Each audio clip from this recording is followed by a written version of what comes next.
they're recognizing the importance of including, a wide range of income, a wide demographic balance of folks in the downtown, and making that an essential part of the core of downtown. Welcome to Dirt NC, where we talk all about the places and spaces of North Carolina and the people who make them awesome. I am your host, Jed Byrne. Throughout my career in engineering, construction, finance, and development, I've covered just about all sides of the land use ecosystem. This show creates an opportunity for me to share what I've learned with you, as well as introduce you to some of my friends, both new and old, who are doing transformative work. With each episode of Dirt NC, my goal is to make sure you walk away learning something new about land use. I promise to keep it simple and straight to the point. If you ever have any questions for me, please reach out on Twitter at OakCityCRE. Now let's jump in. Today, I'm interviewing Michael Rodgers, a project manager with DHIC Inc., an affordable housing developer based in Raleigh. We talk all about a pretty amazing project that he has been working on, the Willard Street Apartments. Not only are the Willard Street Apartments affordable, they are a part of a mixed-use development that is also located in the downtown Durham core next to multiple forms of transit. Michael Rodgers joined DHIC's real estate development team in September 2016. Michael directs rental housing development from the initial concept stage through project feasibility, design, financing, construction, and stabilization. He also works on the financial structuring and underwriting of the development pipeline. Prior to joining DHIC, Michael was an acquisition manager at a nonprofit tax credit syndicator where he was responsible for originating, underwriting, and closing tax credit developments across North Carolina, South Carolina, Virginia, and Georgia. He also worked as a legislative assistant in the legislative offices of the Virginia General Assembly. Michael is a graduate of the College of William and Mary and has a Master's of City and Regional Planning from UNC Chapel Hill. He previously served on the Town of Carrboro Planning Commission. He is also a member of Leadership Triangle Class of 2019 and is Vice President of the Board of Directors of the Durham Co-op Market. Michael Rodgers on the real estate development team at DHIC Incorporated, located in downtown Raleigh, affordable housing developer. It started in 1974, and we develop affordable housing throughout Triangle in North Carolina. Awesome. Now, today we're here to specifically talk about the Willard Street's apartment. Can you tell me a little bit more about the Willard Street apartment complex and where it is, the size, and just some of the more interesting details about the project? Sure, yeah. Willard Street Apartments is located in downtown Durham, North Carolina. It is located on what was a city-owned piece of land, leftover land from when the downtown Durham station was built back in 2007, 2008. It was really important to folks in the city, advocates in the community, city council members, and the mayor that mixed use and affordable housing be built on that site and integrated into the downtown. So in 2016, the city released a request for qualifications, and DHIC partnered with Self-Help, who's a Durham-based business, CDFI, downtown developer, a number of different things that they do.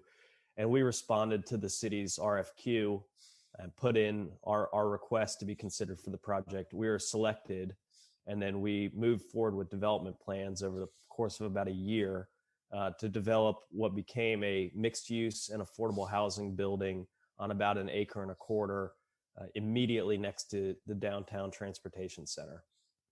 Awesome. And so the project is just now wrapping up. Is that correct? Construction? We got our conditional CO on March 25th after starting construction in July of 2019. So we had about 75 days of slowdown due to COVID, but everything kept rolling as best we could. And we are already about 2/3 occupied, and they are working on tenant upfit on the commercial space as we speak.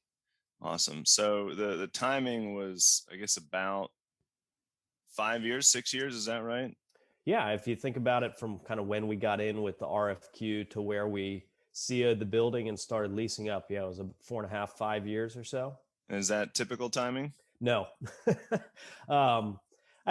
These projects can take any length of time. So that actually is typical for some of the more complex projects that we might do. But we also, do a fair few simpler kind of slab on grade standard construction stuff that happens to wrap up much more quickly. So this was on the lengthier end of that kind of project delivery schedule, if you will. Yeah. Awesome. Well, I appreciate the insight there. Can you tell me a bit more? You mentioned that your location is right next to transportation. Can you talk to me a bit more about how this site is unique and this project is unique as far as DHIC is concerned, and kind of what those interactions and benefits of that site produce? Yeah, I think that hits on really one of the key unique elements of this project. North Carolina has a few tax credit deals that are probably located within a reasonable distance of transit, but this is one of the most transit oriented, if not the most transit oriented development that was a tax credit deal, 9% tax credit deal in North Carolina. So, I mean, the important thing here is that we were able to go back and work within the confines of North Carolina's tax credit standards to put this deal immediately next to the Durham Transportation Center, which has regional bus transit, local bus transit, as Greyhound, it has Megabus, and it's immediately next to the Amtrak station as well. So you have multimodal transportation connected throughout the city and the region. And that really isn't seen hardly anywhere else in the state. And it doesn't really work within kind of the confines of what our typical affordable housing deal might look like. If you're looking at Willard Street Apartments is 82 units, our standard probably site size for something like 82 units would be more like 3 to 4 acres. And we're sitting on an acre and a quarter of immediate infill right in the heart of downtown Durham. So that was one of the things I was going to ask too, is walking. I mean, so you're adjacent to transit, but also to walk to the very center of downtown would take about how long, do you think? 5 minutes. Yeah. Maybe less. It's right there. You have access to retail, healthcare facilities. There's little urban markets, a number of job opportunities, and then if you look forward, the university's Ford site was purchased by Capital Broadcasting and is kind of in the development planning stage. So that's going to be a major downtown node for years to come. And so this is going to put affordable housing on the ground right next to all of those opportunities and employment hubs there. How likely, and we'll circle back to a comment you made offline about parking, but how likely would this project be if it wasn't for city ownership? I mean, with a location like this, do you think affordable housing would have been in the cards without the involvement of the city of Durham? No, I think that's an impossibility, especially given the nature of our real estate market right now. If you were to look at an appraisal for that land, these days that acre and a quarter would probably be $3 million. Yeah. And we got it as essentially donated by the city. On top of that, the city put in some of their money from some of their affordable housing funds that they did as a contingent loan, which was a huge subsidy to help the project. And going back to the parking piece, that really hits at one of the real barriers to doing deals like this on an affordable basis. Because if you're doing downtown infill, to truly do downtown infill in the right way, we're building structured parking. 99% of the affordable deals out there are going to be surface parked because it's obviously far, far more affordable to build surface parking. We don't have the ability to do that on this site and to do that in a downtown infill setting. And so we had to build structured parking. Now, North Carolina Housing Finance Agency administers the tax credit program. The typical tax credit deal for a family or unage restricted product requires 1.75 parking spaces per dwelling unit. So if we have 82 units, you're talking about a pretty substantial number of structured parking spaces. We went back to North Carolina Housing Finance and made the case that we are immediately downtown, immediately next to a major transportation center, and got approval to go back and do a basically 80% or 85% parking ratio. So it's a less than 1-to-1 parking ratio. When you consider that, precast parking can cost sometimes upwards of $30,000 per space, you're talking about a material cost savings on the project. Right. So that's if you saved 80 spaces, you're looking at, roughly $2.25–2.5 million of savings. And the driver for the structured parking, is that is that a design element, or is that simply a physical constraint of the site? It's mostly a physical constraint of the site. There's a design element to that as well, because the downtown UDO, the design ordinance there requires that mixed use in that corridor. Mm-hmm. To do that, we would not have been able to do the wood framed construction behind that if we were doing ground level retail. So doing the structured parking allowed us to do that and have concrete and steel in that retail space, and then start the wood frame construction above that. At the same time, we have applied for, in May of 2021, a second phase of the Willard Street project called Ashton Place, which is affordable housing for 51 seniors. And that project would use the parking located on the lowest level of the Willard Street Apartments. And so designing it the way we did with that structured parking is allowing us to do a multi-phase project as efficiently as possible across that site. And with the, drastic reduction in parking, right? So you went from 1.75 parks per thousand in a typical project, which on this size would be roughly 140, right? Down to you said it was 0.75? I think it was about 0.85 or okay, or 0.85. So Yeah. So you are drastically reducing your parking. You have less than half of what you would typically have. How has that played out? Is the parking an issue now that the project's coming online and people are occupying the units?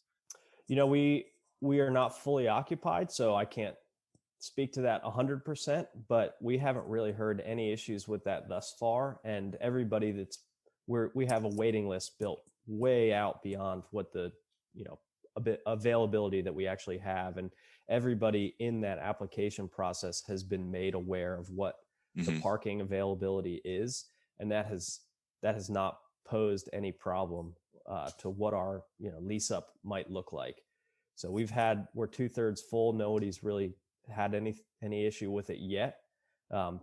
And we expect that that's going to continue to be the case. We also there's a fair amount of street parking available around there, as well as other parking decks that are probably underutilized. So I think if that demand ever presented itself and became problematic, there are probably resources available to solve that with commercial decks that aren't being used at night, that sort of thing. But thus far, we've been really pleased to see that our kind of assumptions are being tested out and proving to be pretty accurate so far.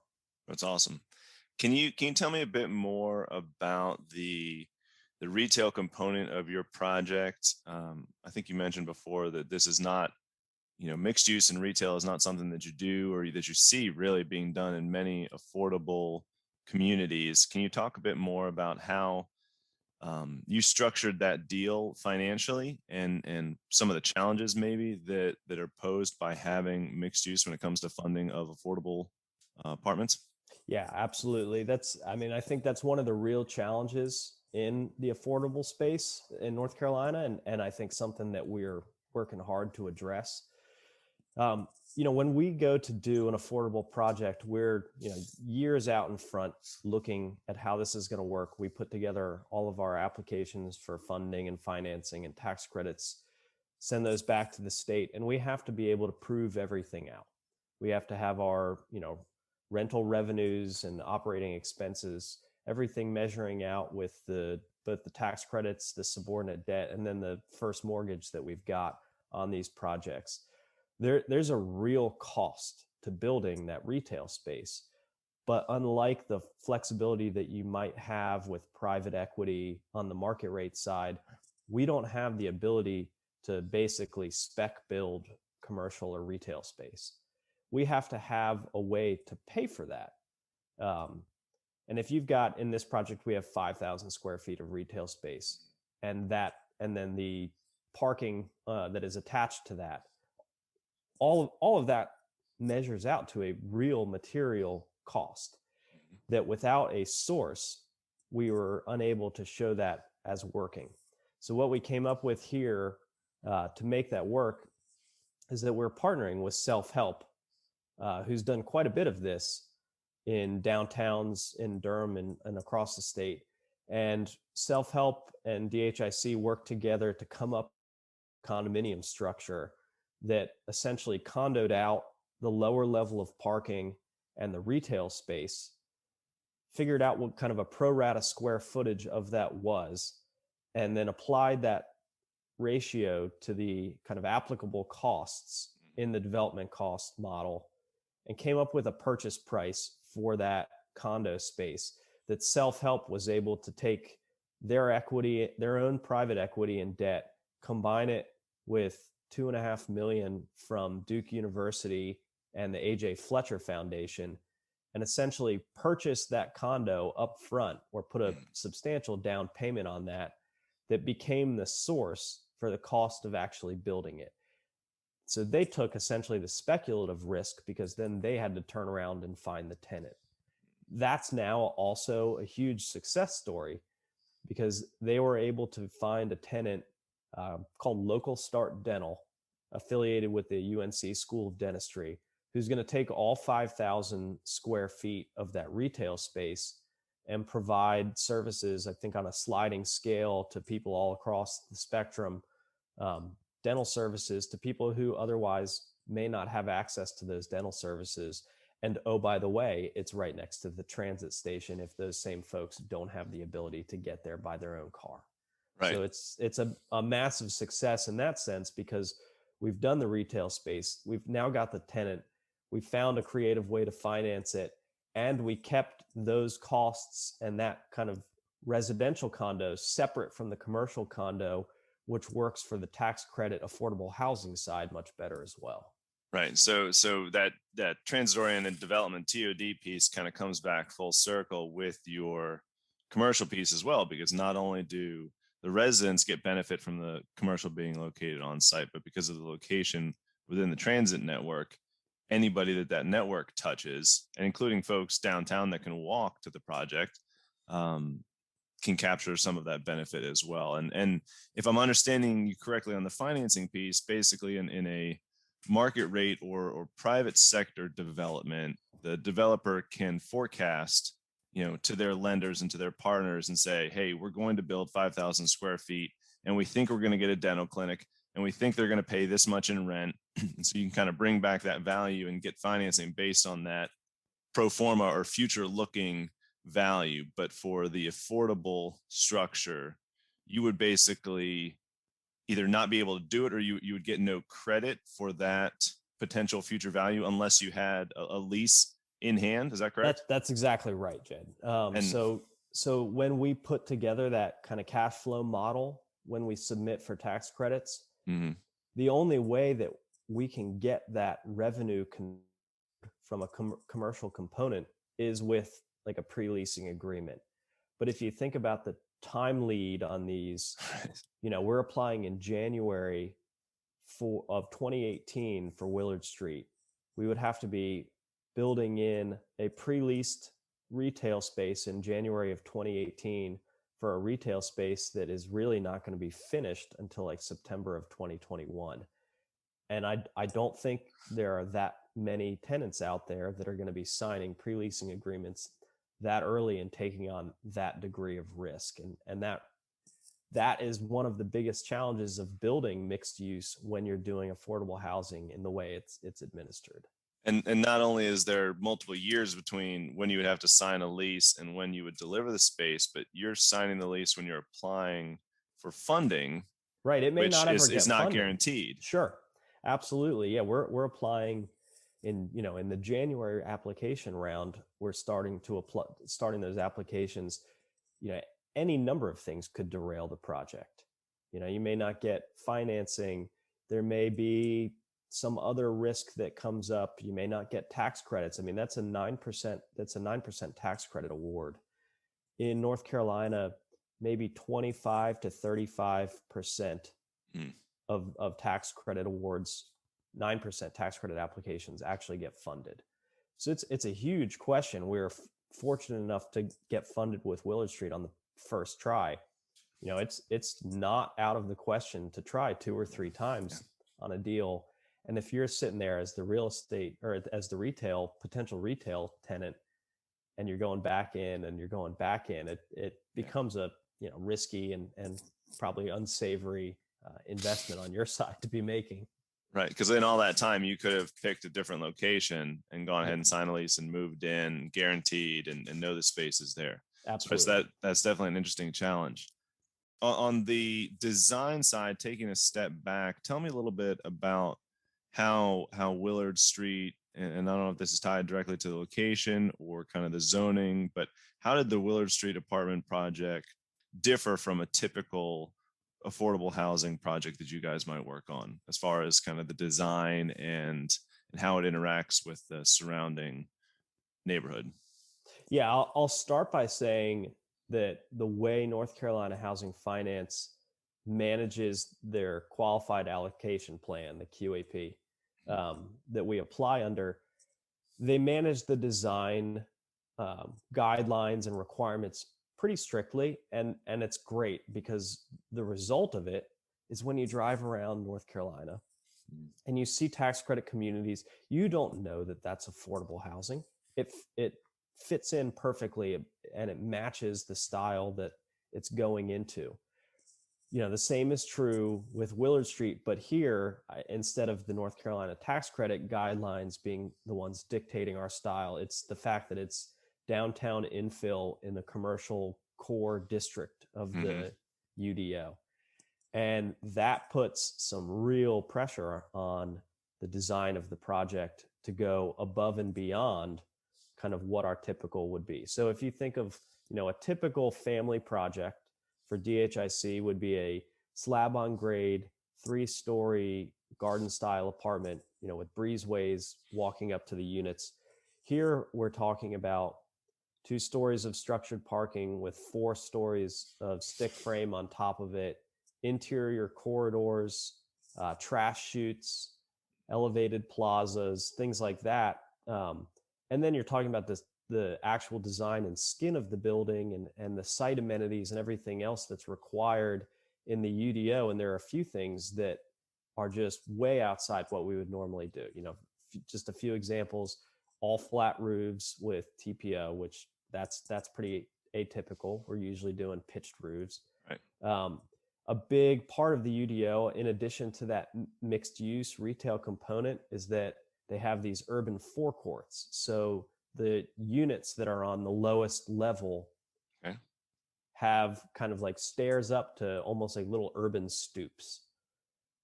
That's something we would never normally do. And you're talking about the masonry and detail that goes into that. That adds an enormous amount of cost to it. We've got, we're in the downtown, so there's a lot of sidewalk, a lot of street furnishings, some really kind of premium light fixtures, things like that, all add very real cost to the project that might otherwise, not be included in one of our typical projects. So you're really ramping up the total development cost of the project just based on where it is. And how does the funding dynamic respond to those increased costs? Well, we got to have a way to pay for it. Whether we built a building like that on a 10-acre site in suburban Durham versus downtown, the rents are going to be essentially the same. And so that's where money from subordinate loans, like what the city of Durham put in addition to the land, there's $3.6 million of city funding. And the city of Durham, through, this was not one of the bond projects, but did pass the $95 million affordable housing bond, has shown that there's a real at the public level to see this sort of stuff happening. They're recognizing the importance of including, a wide range of income, a wide demographic balance of folks in the downtown, and making that an essential part of the core of downtown. That's awesome. Can you tell me a bit more about kind of what you think or what you're most proud of with this project? And then in a bit, we can talk about some of the challenges. Yeah. So going back to kind of the question you had just asked previously, I didn't get to it too directly, but we have certain exterior amenities that we have to provide. When you're doing a family project, you have to have a playground.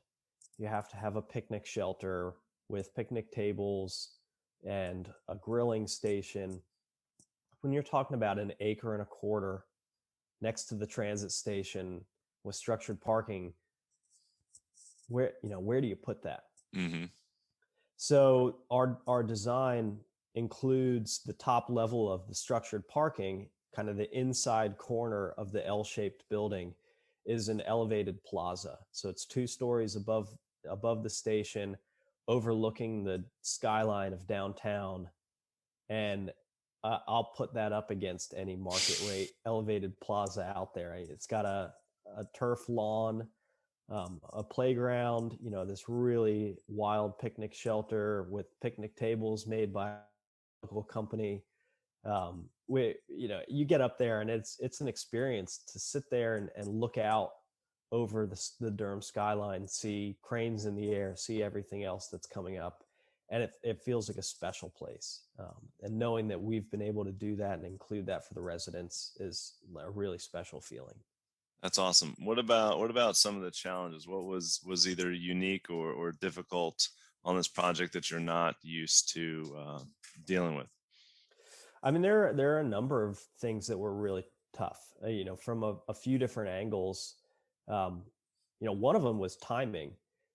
It's one of the silver linings of COVID that because there was a disaster declaration, because everything was going on, Mm-hmm.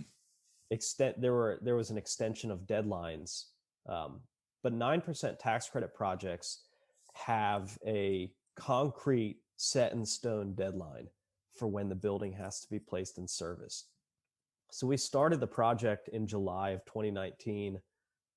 We had to contractually be done, or it would be a major blow to DHIC and our business with applying for future tax credits if we didn't finish by December 31, 2020. Mm.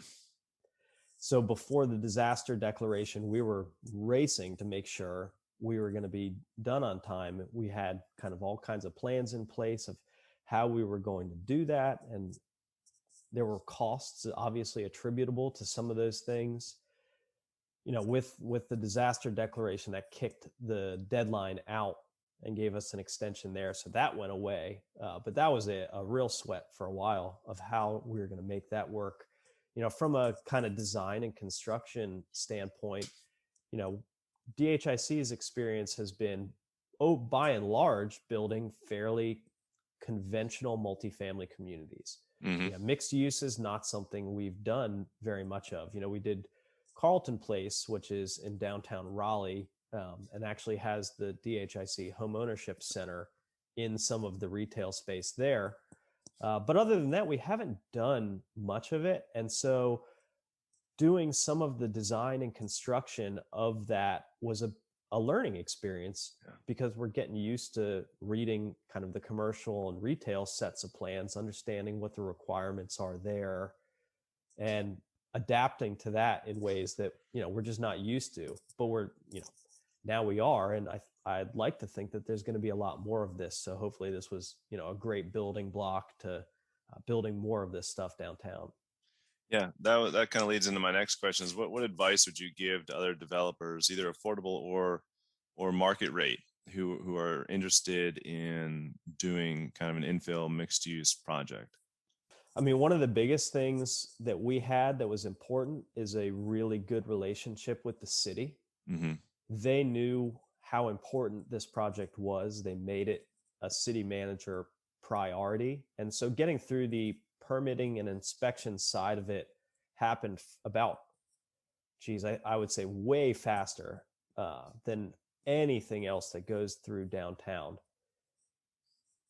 We didn't go to the same extent in reaching out on the back end, and I think that's the main advice that we learned is keeping those chains of communication open as you're going through it, so that when you go to work with Public Works to get a water meter or anything like that, when you're working in a UDO like the downtown core district, there are all sorts of things that are outside the scope of what you typically might experience in most other projects. And keeping really close communication and relationships with the folks that are administering, those aspects of it is going to be huge to keeping on time, keeping your construction schedule and delivery schedule where it needs to be, mitigating your costs that might come up because you might have missed something that's different in the downtown than it might be elsewhere. That really has a huge material effect on the project. That's awesome. What about neighborhood involvement? Again, I mean, you guys are right there in the heart of downtown.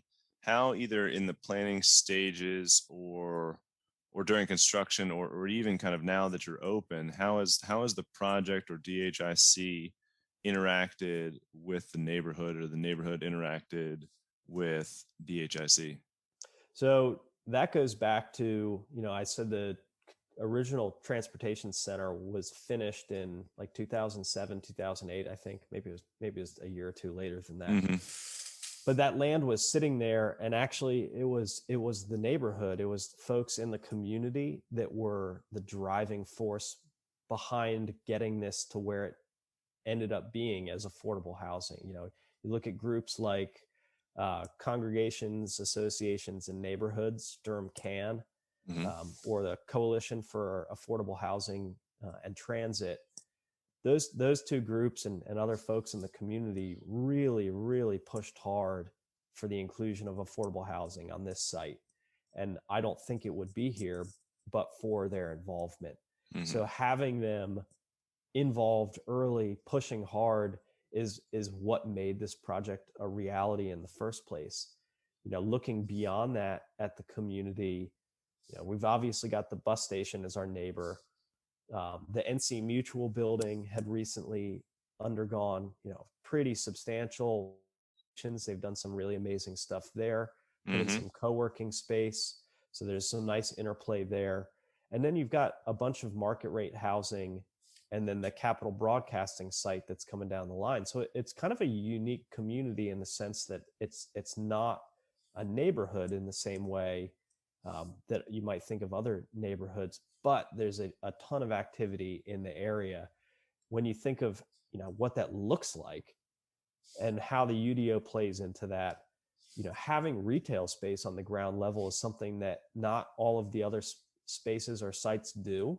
And so you're keeping that traffic, right? You're driving traffic. There's people coming from the bus station, walking around to get to the dental office. There's people from our site coming down and leaving, going to other stuff. As the University Ford site develops too, I think then you've got some push and pull of people going to and from, and that's really going to activate that whole streetscape in a way that it really hasn't been for a long time. That's awesome. That's cool to hear, how having kind of that advocacy, third party advocacy up front really helped kind of push the city and I think push probably developers to come up with a project that I think really fits a lot of needs, and like you said, is unique and maybe wouldn't have gotten done otherwise. So that's cool to hear. We've got a few more minutes. Let's talk a little bit about financing. So what makes a project like this unique from a financing perspective? Well, you hear a lot of the kind of layer cake analogy when you talk about especially tax credit deals. So if you think about what the overall financing for this looks like, you're talking about pretty substantial piece of the overall development cost of the project is that tax credit equity, right? So there's $1 million annual tax credit that was syndicated out to RBC Capital Markets. And so that $10 million of tax credits over 10 years materializes as close to 9.2 million for us up front. That's able to be used. When you pile on the 3.6 million from the city, you're a good way there. Then you add on the condo purchase agreement price, and then about a $4.4 million loan through Freddie Mac through Prudential. So that's kind of building it out. If you think of the overall kind of development cost, typically on a 9% project, you could expect the tax credit equity to account for about 65% of the total development cost, and the remaining 35% would be debt, whether it's hard debt through a conventional source or some sort of subordinate financing. That 35% or so is debt. Here, just because some of the cost components that we've talked about, the total development cost is so much higher, but our equity and our tax credits are capped.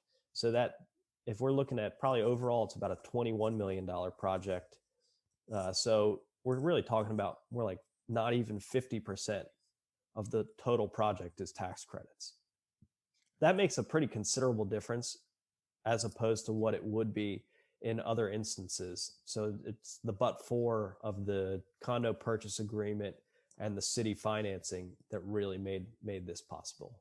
And that equity to debt ratio of kind of 2/3 equity, 1/3 debt on these projects is really kind of the flip of, or even more so. I mean, the typical market rate project may be 35% equity, 65% debt, or 15-20% equity and 75 to 85% debt. And so again, I think that's a unique challenge to a project like this that you guys overcame, which certainly doesn't simplify the equation.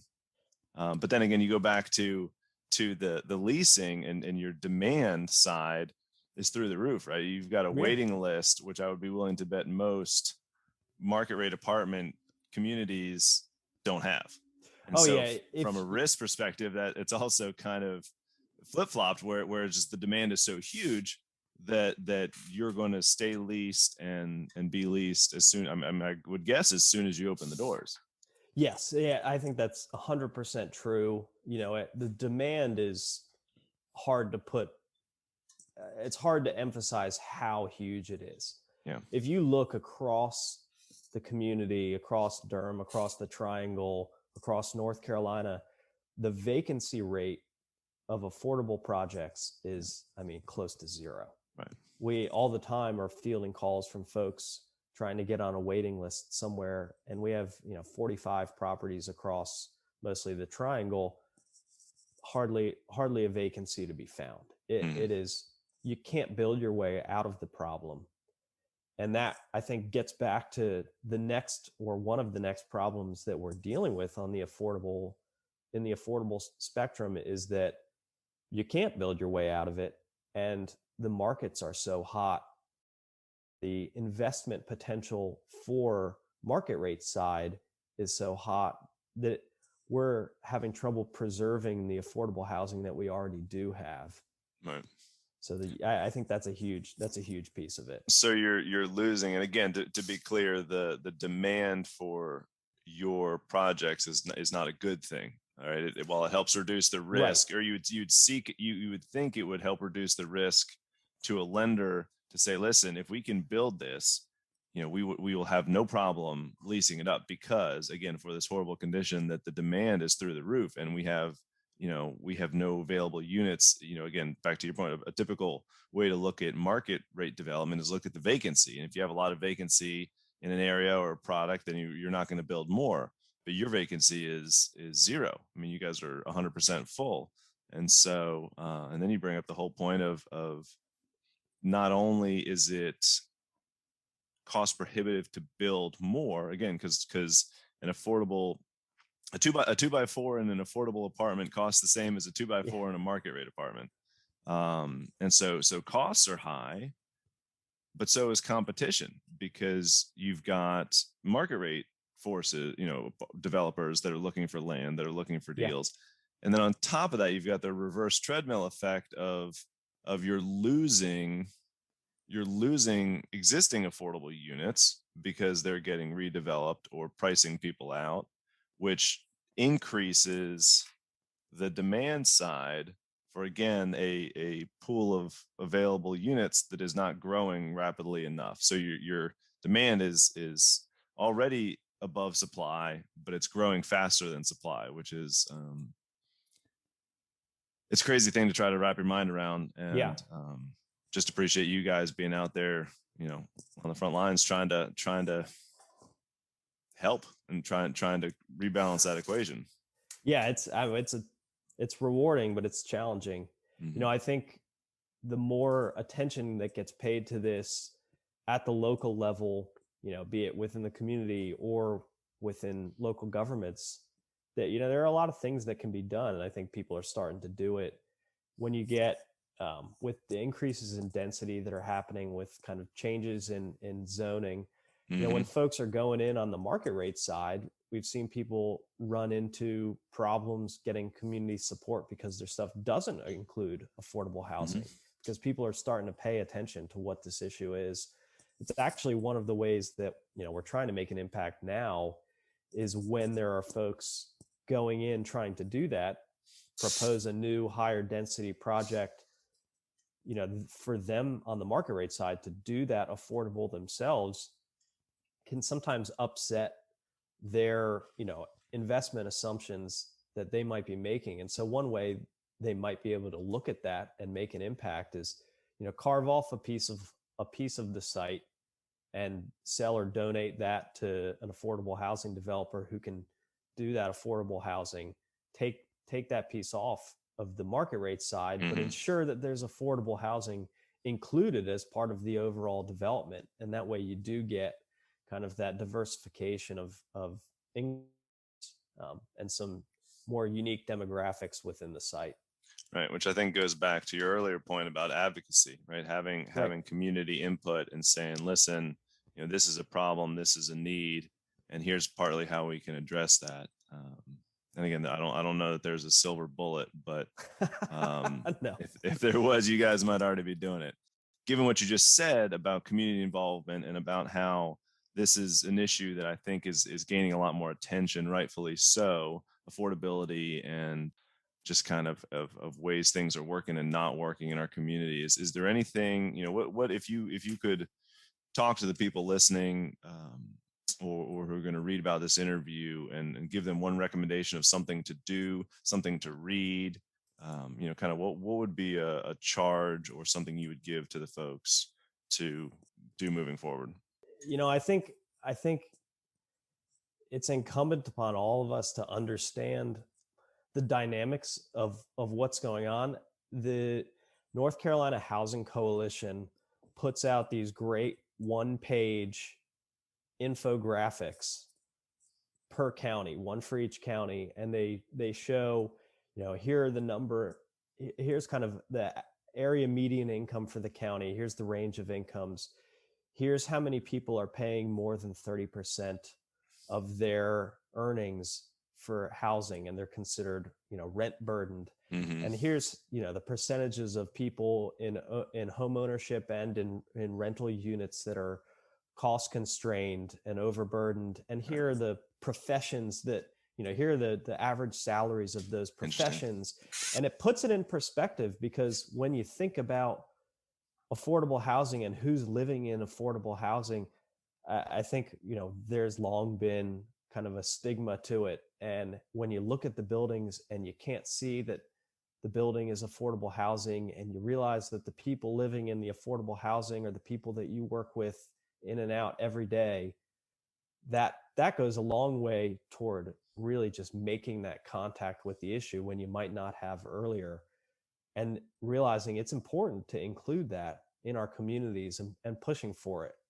So I think that's a pretty simple ask. Yeah, rather no, than- that's an awesome research. That's not something I've seen before, so I'll definitely be looking those up, sharing for Wake and Durham and Orange counties, because I think again that visibility for someone who might not otherwise have that is pretty critical.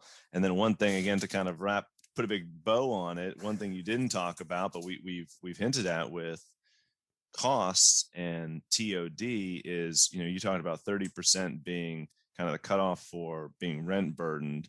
When you look at here's your total income, here's how much is going towards housing. Well, I think something very valid to add on top of that is your transportation costs, right? That's And so absolutely true. if you can live at Willard Street and you don't have to own a car or two cars, and you can still get done everything you need, I mean, that's thousands of dollars a year of savings that Yeah. you don't have to, because again, if you have a more affordable home, but you have a lot of transportation costs because of the location of that home, then I think it's pretty fair to argue that should be included in that calculation and would for sure add to the burden. I mean, your wallet doesn't know if you're spending $1 on housing or $1 on gas, Right. Or car repair. No, So that's interesting. that's a great point, and I think it does bring it full circle pretty well. Congrats again to Michael and the DHIC team on the delivery of a fantastic project. You can find more information about all of their work, including the Willard Street Apartments, at www.dhic.org, or connect with them on social media at DHIC INC. I've also included links to the NC Housing Coalition infographics mentioned in the episode in the show notes below. As always, I'm grateful that you have chosen to share this time with me. If you have any comments, questions, or suggestions about Dirt NC or anything land use related, you can find me on Twitter at Oak City CRE. And if you want a simple and straight to the point update on Raleigh commercial development, you can subscribe to The Top 5, my free weekly newsletter at www.oakcitycre.com. Until next time, thank you.